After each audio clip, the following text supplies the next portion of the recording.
If I am sick on you boys, is that alright? It's not the first time, I'm sure it won't be the last. Please welcome Danny and Glenn from The Script. Good morning. Thank you very much for having us here. Yeah. How are you boys? Good, good. Let's get straight to it. I clapped myself in there, did you see that? Just to add to it. Can I get straight to it? What's You've been away too long, I'm not happy. You've been away too long. Holidays. I feel like through the whole interview I'm going to be telling you off about things. Okay, starting off with, why have you been away so long? Well, we haven't. It's not purposely, you know. We had to kind of share the script with the rest of the world. No, you know, no, so, no. Yeah, we had some great success over the past maybe year in Australia and in the US. So we've had to go over there and tour around and try and do what we did in the UK over there too. So, but we're back. That's the main point. Is we're back. You should be sick with excitement. I'm sick with excitement. Back. I genuinely just love you guys. I think it's brilliant. Thank you. And I'm so pleased you're finally in. Another bone to pick with you. Although I wonder if this is why I love you guys so much. Pretty much 99% of the lyrics you write involve a broken heart and then getting over it with a lot of drink. Yeah, it's kind of, that's pretty much from Ireland, would you? There is a common theme amongst a lot of the script songs, you know. But we're trying to write about, you know, our own generation and what goes on in our lives, and that's what happens with guys. Is we get our heart broken and we go out and try and drink it off. It's kind of our prescription. It's pretty apt, you know. We're not talking about having Rolexes or cars we can never afford, you know. It's like just keep it real. Everybody can afford a broken heart. Talking of what you can afford, what did you both buy with the first pay packet you got when you became what I can only describe as ridiculously rich and famous? I'd love to hear this is such a. I'd love to be rich. I really would. I'd love to be rich, famous maybe, but in my head, what happens is like you have a hit single and you have a hit album, and then you go on tour, and someone hands you a check yeah, $1 million. Yeah. You know, the guy from the music one of those association really big comes checks, and goes. and you get your photo taken with your thumbs up like that. Yeah. I wish. No, I mean, we feel like we have won the lottery in a way with our own career. But I mean, if anybody who's in the industry, I would know that it takes a long time. It takes a number of years for you to accumulate all the money that you've earned from around the world. So although we're seeing little bits and bobs now, we've earned enough money to get ourselves off the welfare. Let's say that. Yeah. We're not queuing up down there anymore now, so it's nice. Yeah, it's really nice for them as well that we're not down there annoying them for more money. But you know, it's good. It feels for us success is still being employed, you know, and we feel that, well, we've got a second album on the way now, so hopefully, fingers crossed, we'll still be employed for the next year. You must have met a ton of celebs. A few, yeah. Who has surprised you the most in a good way? Oh, that's a tough one, isn't it? I guess the bigger they are, the nicer they are. We've heard this statement a lot. And I've met some really big stars, and they haven't been that nice. But the biggest ones of all that you would expect to be divas, or the male version, whatever, Il Divo or Donald, would be probably U2 and Paul McCartney. Yeah. You know, yes, now you see, I look at Bono, and I think he's probably a bit defensive, a bit standoffish. I don't know if I'd approach him. I don't know if I'd have a pint with him like I would with you two. See, I felt, was it us two or you two? You the script. You know what I mean? Like with you boys, well, I could go down. I could go, oh, come on, let's have a pint. Yeah. I don't know if I could with him. Well, because I'm sure you're under the assumption that he wants to talk about religion or politics. You know, yes. two conversations that we completely steer clear of. Yeah. But he's a very, very normal guy. You know, he really, really is. When we got to meet him, I thought he was going to be very, very standoffish. You know, and exactly the way you described him. But he wasn't. He was very approachable, very personable. He was like, he was like, how do you guys come and speaking from a place of knowledge? You look so young, you know. He was just saying all these different things to me. I was like, it's cool, man. Your analogy, you know, his analogy of us, he kind of got us as well, you know. It was very cool. And of course, have you both seen Bono without his shades on?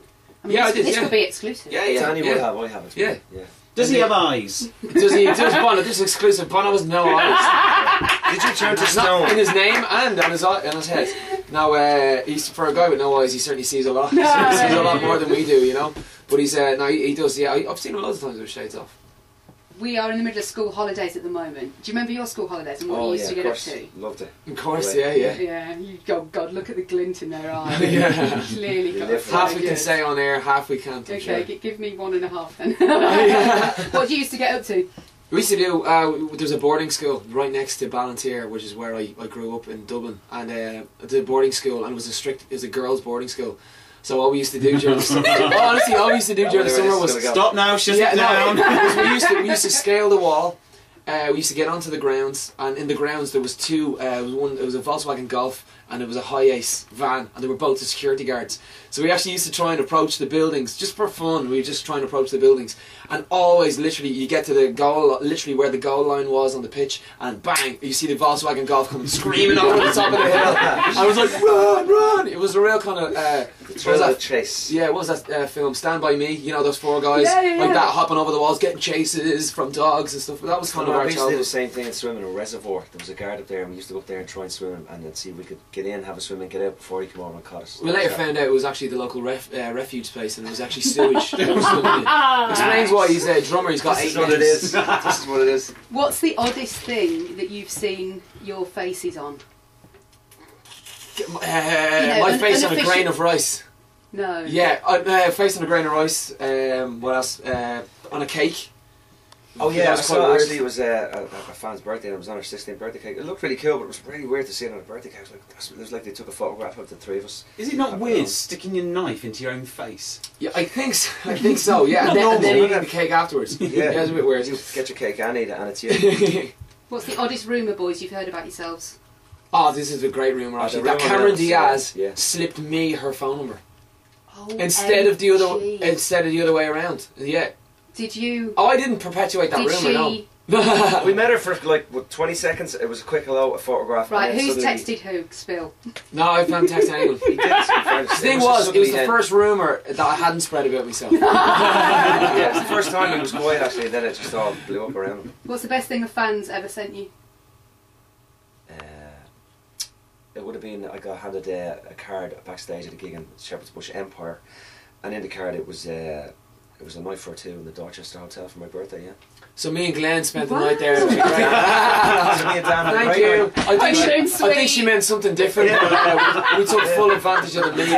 Of course, Had a Glenn. total- Around a point of bar bill. She was going to meet you there, and you went with someone else. Oh, we scoffed him. I had a Toblerone. Do you know, Cheese and onion crisps. if I tell the truth, I actually gave it to my mum and dad. Did you? I did, You yeah. And they still had the a great sweetest time. man Yeah. alive. Weirdest thing a fan's done? I mean, do you have weird fans? Like I wouldn't borderline call them- stalker? Well, I really feel, you know, although I love the fact that people come and approach us about our music, I still find it quite strange that there's people even waiting outside. Well, people I have come find to it quite- Birmingham today yeah. from Nottingham I just find to see that you. I'm It's amazing. I'm eternally grateful, but I'm like, why? It's just us at the end of the Do you day. still no. feel like that? we Yeah, do. Honestly, we wow. still feel very regular, everyday, normal lads, just doing what we love to do. I'd hate to think one day we'd sit here and go, of course. Yeah, Why would there not be people well, out Where there? are It's they? like- Where are they? Release them. I'm not getting out of this car, so there's at least 20 people out there. Yeah. Round up the fans. We're very lucky with our fans. We don't have weirdos or stalkers or any of that. They're just really nice people that just want to press pals with you and say, thanks so much for the music. Well, Love you've the got a live weird show." one now. Oh, honestly, if I knew where you lived, I'd be through your bins, climbing up Oh the no, you guttering, don't need to do that. everything.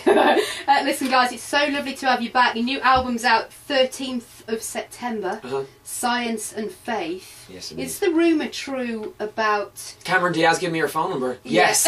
No, Is joking. the rumour true about Beyonce trying to nick one of the songs off the album? It's not Nick. No, Nick. But we Steal, have well, thief. no, we have we have a back catalogue of songs from the last album and this album.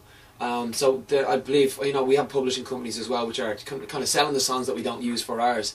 And I believe it fell across Beyonce's ears. She heard the song, she really liked it. So again, anybody's in the songwriting game. It's just whispers. It could end up turning out. It could end up not turning out. Who knows? Is there an artist though that, I mean, you don't have to name the artist, but is there an artist that if they said, you know what, I love that song from the script, I want to record it, you'd go, whoa, shut that down. Not having that. Yeah, I guess you always want to have a good home for your music. You don't. Yeah. I really believe that the script songs to sing a script song, you have to have emotion within yourself anyway. And you have to be able to drink, which we've established. Well, of course, yeah. So it has to be definitely someone over 18. We're whittling it down. Yeah. We had the opportunity last year. We recorded a song called "Live Like a Dying," and it ended up there was the American Idol winner of last season picked it as his first single. He heard the song, fell in love with it. He sang it. He sent a copy to us. We were like, "Wow, it's a really great version." of it, yeah. Chris Allen. So we Oh, he wow. ended, so we ended up getting 2 songs on his album that weren't right for our album, but totally right for his album. You know, so we said, look, he's a great voice. Why not do it? So we were actually competing with our own song in America. Wow. Live Like You're Dying sold Sweet. 2 million. I think Break Even's now just past 2 million. But It was it's like very every strange. week, oh, we added his song, but we didn't add yours, or we added your song, didn't add his. So it was very, very strange competing with your own song, you know. Now look, we've established how much I genuinely love your songs. I just love you boys, right? Thank you. Thanks a lot. So why am I angry with you right now? Because we've been away for a while. Yeah, that's one. Another one. Mark's not here. Yeah, that's two. Because we don't look good in the flesh. when Let's- we No, leave. you we're after look- letting you down. It's early, it's We've- early, it's we've fine. let you down. You've really let me down. I am not wearing my leather jacket. Yeah, Danny, that is three. I didn't realise there were that many points, but now you're bringing them all up. Four- I'm really angry. 4, I'm wearing a cardigan. Yeah, that's Yeah. five. Really getting piped. No, because you are touring this year. And you ain't coming to Birmingham.